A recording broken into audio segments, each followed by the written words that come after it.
Hello and welcome back to my channel. Today I will be discussing about the muscles of mastication. In this video, we will be covering the name of each muscles, its action and nerve innervation. First, let us understand the meaning of mastication. Mastication means chewing. There are 4 muscles which are termed as muscles of mastication. You know that mouth and the jaw is responsible for mastication. The jaw connects to the skull at the temporomandibular joint, which acts like a sliding hinge.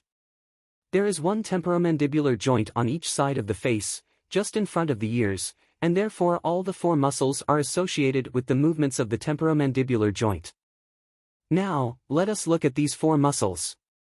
The 4 muscles are masseter, temporalis, medial pterygoid, and lateral pterygoid. You can remember these names by using the mnemonic, more tea less milk. Comment down below if you know any other mnemonic to remember the names of these muscles.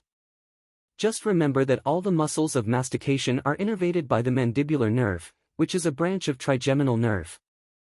Now let us study each muscle. The first muscle I would like to discuss is the masseter. The masseter is the most powerful muscle of mastication. It is quadrangular in shape and has 2 parts, which is deep and superficial. The superficial part originates from maxillary process of the zygomatic bone and the deep part originates from the zygomatic arch of the temporal bone. They both attach to the ramus of the mandible. The masseter elevates the mandible, which means it closes the mouth. The masseter is innervated by the mandibular nerve. Next, in our list is the temporalis muscle. It originates from the temporal fossa, which is a shallow depression on the lateral aspect of the skull, and attaches onto the coronoid process of the mandible. Together with the masseter, it elevates the mandible. It also performs retraction of the mandible, meaning it moves the jaw posteriorly. The temporalis is innervated by the mandibular nerve. You can remember that the muscle itself is covered by tough fascia, which can be harvested surgically and used to repair a perforated tympanic membrane. This operation is known as a laryngoplasty. Let us go to lateral pterygoid. The lateral pterygoid muscle has a triangular shape with 2 heads, which is the superior head and the inferior head. The superior head originates from the greater wing of the sphenoid, while the inferior head originates from the lateral pterygoid plate of the sphenoid.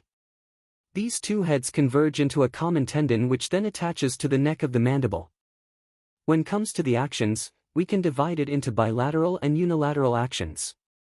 In terms of bilateral action, the lateral pterygoid causes the protraction of the mandible and depression of the chin. In unilateral action, it causes side-to-side movement of the jaw. The lateral pterygoid is also innervated by the mandibular nerve. The last in our list is the medial pterygoid. It is located inferiorly to the lateral pterygoid muscle.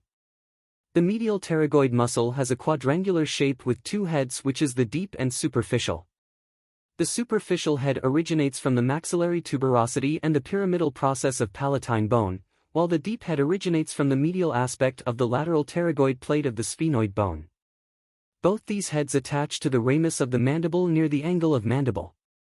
The medial pterygoid elevates the mandible. It is innervated by the mandibular nerve. The key points of these videos are: the muscles of mastication are associated with the movements of the temporomandibular joint.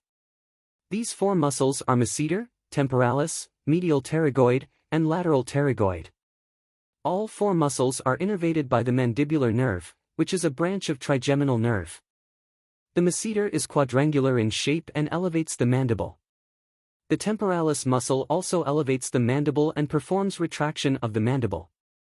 The lateral pterygoid muscle has a triangular shape. It causes the protraction of the mandible, depression of the chin, and side-to-side movement of the jaw.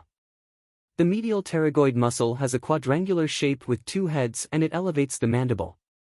That's all for today's discussion. As usual, please give thumbs up, comment and subscribe if you find this video useful. You can request your biology or medicine topics via the Google form that is linked in the description below. I have linked awesome medical notes that you can purchase via the link below. Thank you and see you all in the next video.